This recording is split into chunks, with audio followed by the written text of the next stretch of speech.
Magandang araw sa inyo mga dre. Andito tayo ngayon sa Intramuros, Manila dahil nakipagkita tayo sa ating mga kaibigan na merong mahalagang bagay na ibabahagi sa atin. Unang-una sa lahat, papakilala muna tayo, sir. Ako nga pala si Aga Silva, Ronnie, aka ang padrino, isang tagahanga ni FPJ. Ayun, sir naman. Ako nga pala si Juan Miguel, aka Masong Pader. Ako nga po pala si Kuya Yani Vlog. Yeah. Ayan, nakita nyo naman sa mga pangalan pa lang. Halatang halata kung sino ang kanilang mga hinahangaan, di ba, sir? Opo. Talagang tagahanga po ako ni FPJ mula nung bata pa ako. Pati pagbunot niya ng baril, ginaya ko. Lahat.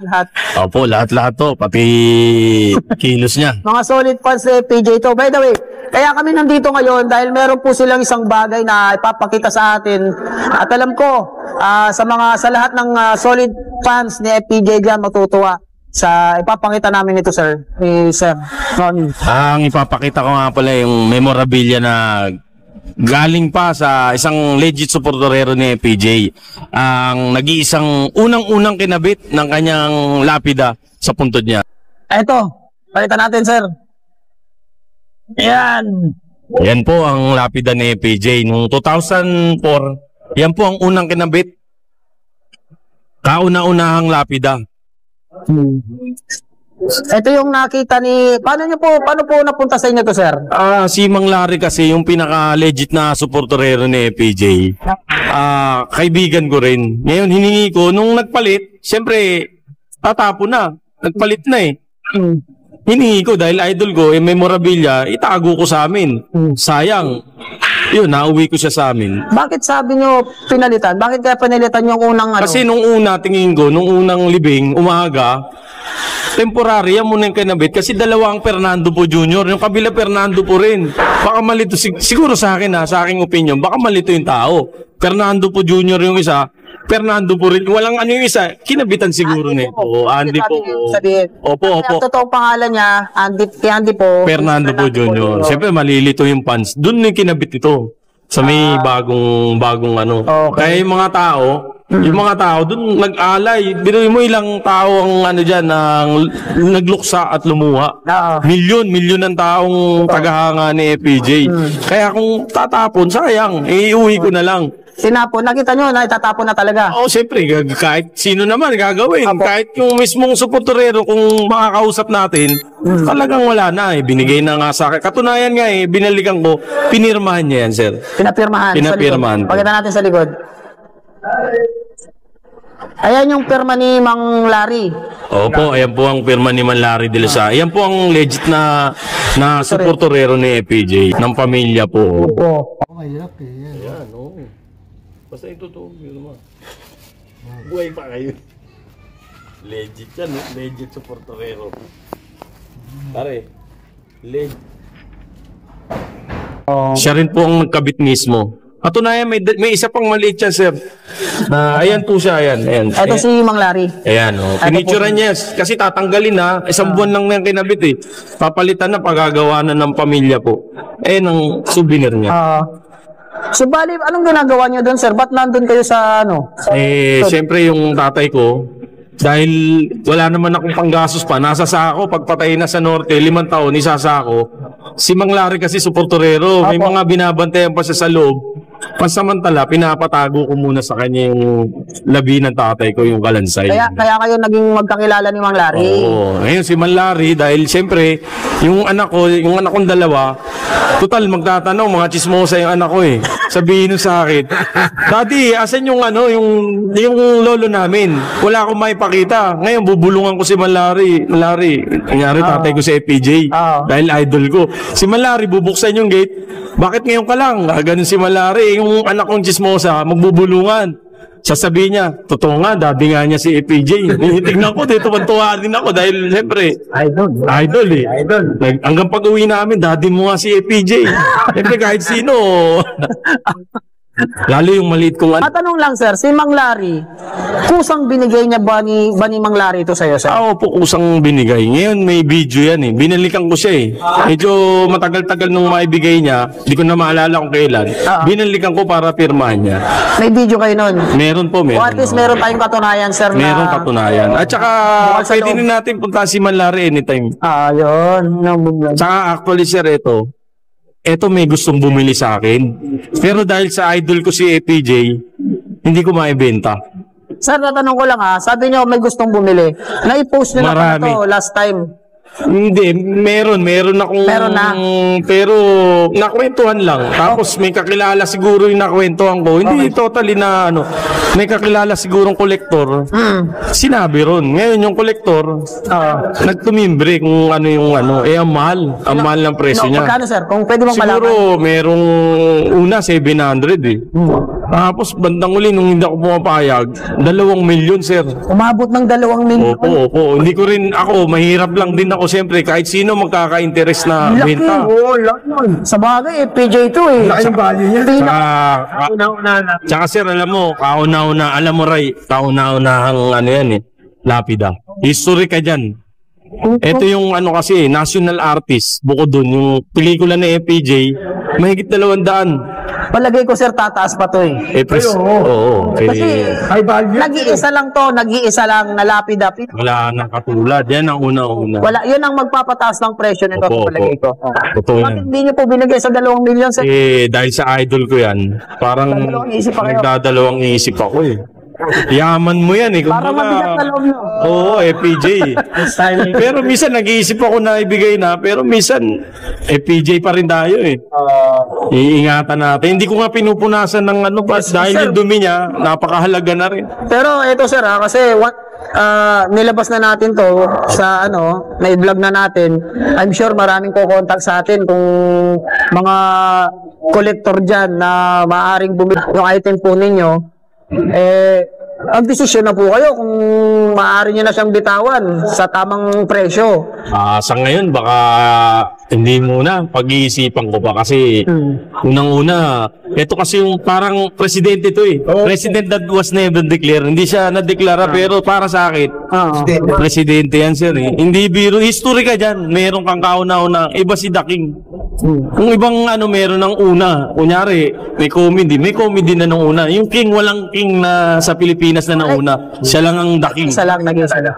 Ang Tsaka biruin mo lahat ng interview mo, Sir Ray, napakabuting tao. kayo din po ba, idolo na rin po si The King? Oo naman. Ever since. Simula Simula nung bata ako. bakit sir? Bakit yun idolo si Idol? Kasi the way he talks, talaga siya eh. Totoong tao eh. Marami naman, may prinsipyo, may paninindigan sa mga bagay. Sa akin, hindi lang ba sa ordinary artist, talagang tumutulong sa Ako ang pinaka nagustuhan ko kay The King, yung lagi kong naririnig sa mga na-interview ko, yung nagbibigay siya ng walang publicity. Tama yun, sir. Doon pa lang makikita mong genuine yung pagtulong niya, yung totoo yung pagtulong, totoong tao talaga. Kasi yung iba yan, tutulong ako, kailangan may camera. Publicity. Kailangan makita ng tao to, di ba? Si The King kasi hindi ganon. Sir, huling tanong sa'yo, sir. Kapag may nag-offer sa tamang presyo, Hindi pa rin, pero bahala na, Sir. Bahala na. Mahirap 50-50. 50-50 tayo, Sir. Nagkasundo kayo sa gusto niyong presyo, sir. Siguro. Laban na. Pwede siguro, pero bahala na, Sir. Kung Mapag-uusapan. papala rin, bahala na. Pero nakakahinayang ito. Iba, Sir. Dapat, sir, kung sakaling makapag-decide kayo na ibenta to, paubaya to sa isang tao, yung mape-preserve siya. Pwede. Maganda kasi yung makikita pa rin siya ng mga Pilipino Sa museo. sa museo, makikita pa rin. Pero baka, halimbawa sir, naibenta mo na, hindi ka ba magsisisi na Hindi natin masabi. Kung makakatulong naman sa pamilya, Why not? pwede, oo. Why not? Ang Kasi importante nga, kagaya ng sinabi ko, kailangan ma-preserve. ma-preserve siya. Kasi, biruin mo may ganito ka lang. Kaya yaman na ng Pilipinas to, sir. Yung baga FPJ to. Wala sila niyan, sir. Walang halong hindi ko pinagawa yan. Mismong legit supporterero, lalo pag si Manlari, hindi ko naman sinasabi, mawala. Hindi biro siya gumawa niyan, sir. At saka may video tayo. May video. Pwede, kung sakali, kung ano man, pwede nating iharap. Kilala niya yan. Kay Mang Larry. Hindi tayo hihindihan ni Malari. Correct. Natalik natin kaibigan yan, sir. Oo. Tama. Sa palagay nyo ba, meron pa bang bagong sisibol na FPJ? Sa akin, sir, malabo. Hindi sa sir, Gaya ko, sir, na train ako sa, hindi naman sa mamalitin ko yung iba. Wala akong babanggitin na walang katulad si FPJ. Ultimo lahat na nakasama niya o hindi ko siya nakasama, walang katulad niya. Kasi sa paghawak pa lang ng baril, makikita mo, sir, na totoo yung kanya eh. Kasi nagagawa ko yung pagkasa, napakahirap. Ilang taong kong pinag-aralan bago ko makasa sa bulsa. Biruin mo kay FPJ, totoo, kaysa sa pelikula ngayon wala akong masabing katulad niya eh. Walang tricks, walang eh. Makikita mo marunong talaga. Tsaka si FPJ, bihira magsalita. Pag nagsalita, magkakaroon ng labanan eh. Walang kwento sa tulad natin mga lalaki na hindi puro salita siya, bulo, bibirahin ka talaga. Yun ang action.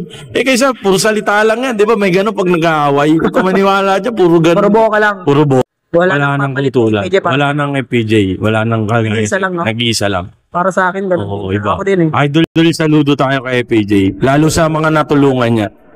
Kayo, sir, tatanungin ko si sir. Oo naman, sir. Sa akin kasi, FPJ number 1 yan talaga. Wala na makakapalit yan. Isa kayo sa mga fans din. Ito talaga, mula bata, sir, idol ko yan. Idol natin lahat yan, si sir. Ngayon po, sa palagay nyo ba, mayroon bang sisibol na bagong FPJ? Siguro para sa akin, not in our generation. Siguro sa... Meron, baka sa susunod. Maaaring meron, no? Kasi base sa, hindi lang siya ordinaryong aktor eh. Innovator siya. Sa contributions, may contribution sa pelikula Pilipino. Tama. Napakalaki. Sobrang. Mahal naman niya industriya ng Pilipino. Ayaw niya tumangkilit ng ibang gusto niya Filipino made, Filipino culture.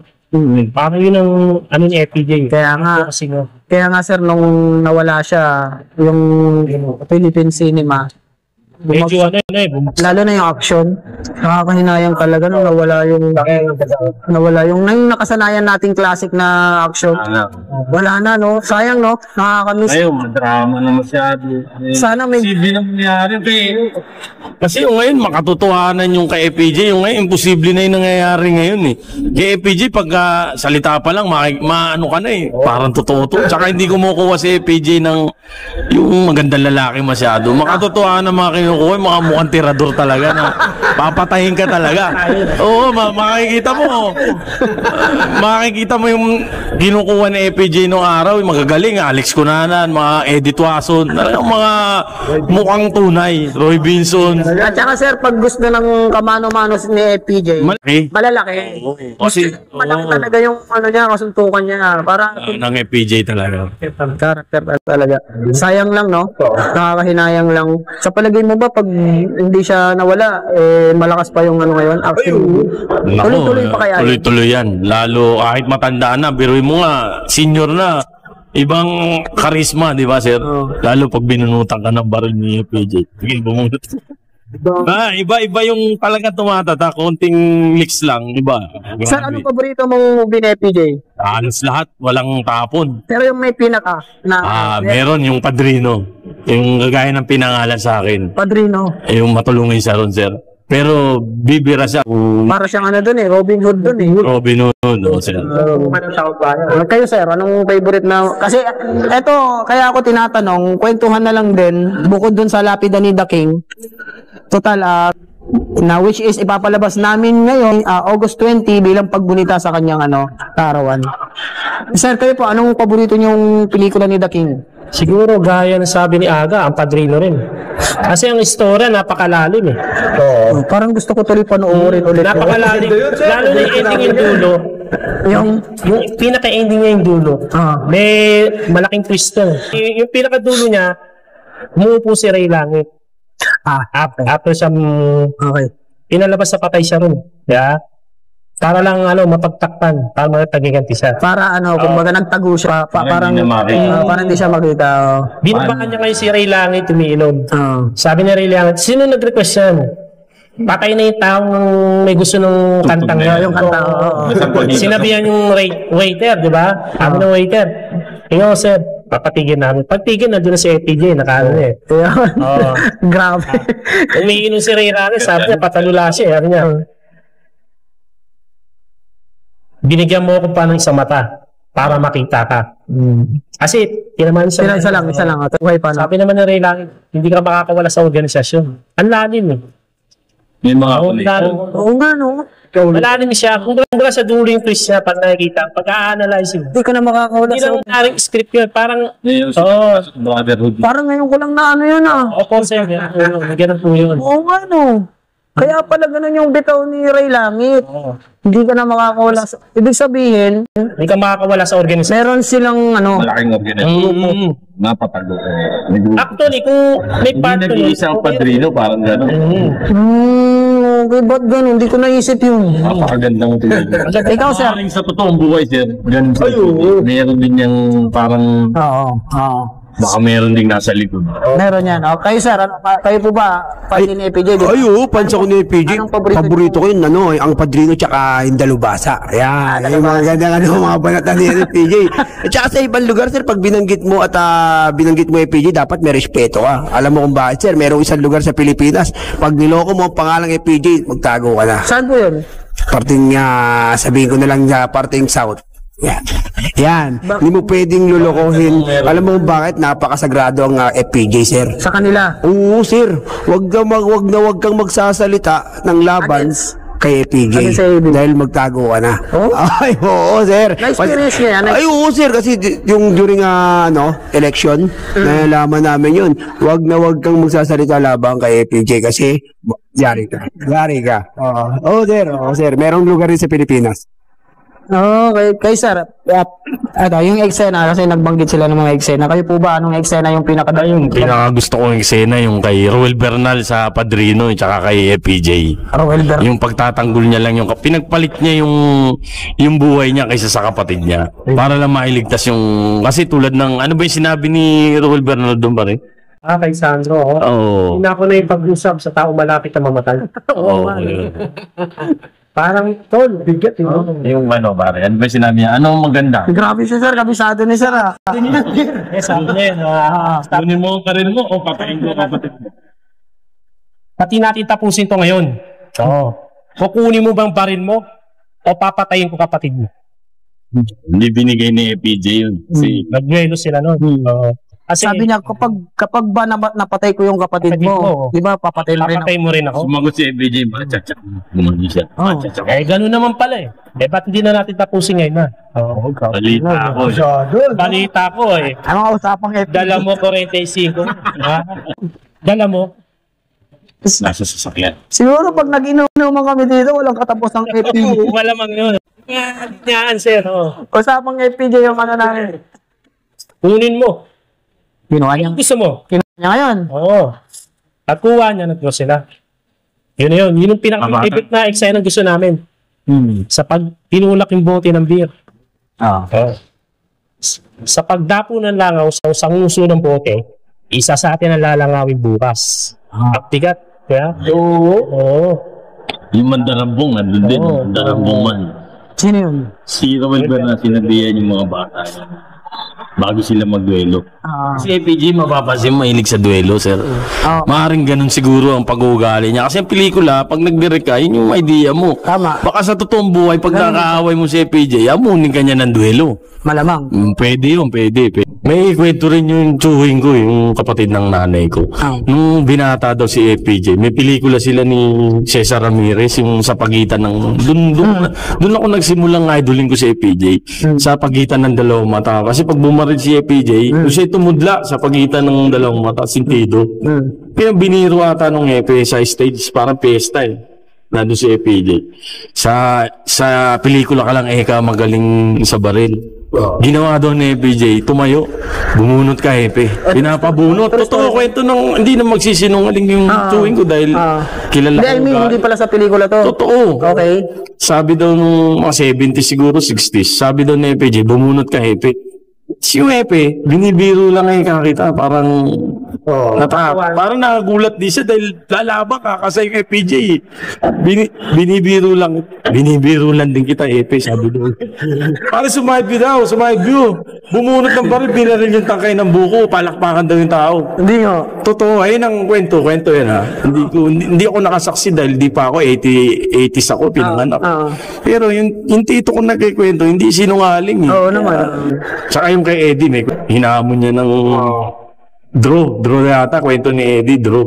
Eh, ang baril daw ni Eddie to, aso kahoy lang kasi galing siya sa shooting. Yung kay FPJ, totoo. Takot daw siya eh. Parang, ewan ko, kwento lang ni Sir. Sir Eddie, kumusta? Kamusta, Sir Eddie to, ason? Okay, ayan yung nag-iisang masaya ng kwentuhan natin, sir. PJ yun. PJ. Tama-tama to. Sa ikarawan yung nag-iisang The King FPJ. So, kaya namin ginawa yung video na ito para alalahanin ang nag-iisang The King. At syempre, ipakita sa inyo na meron pang nandito pa yung kauna-unahang lapida ni FPJ Fernando Poe Jr., ang nag-iisang hari ng pelikulang Pilipino. Sir, maraming salamat po Unang-una, binabati ko yung birthday ng ating idol na si The King. At pasalamat din kay Rai TV at sing kami. Sikat na po si... Gwapo pala si Rai TV sa personal. Para si Coco Martin. Uwian na. Okay, sir. Maraming salamat po sa inyo uli. Sir, thank you. Sir. Thank you sa pagkakataon. Thank you. Salamat po. Alright. Huwag kalimutan mag-subscribe. Paalam.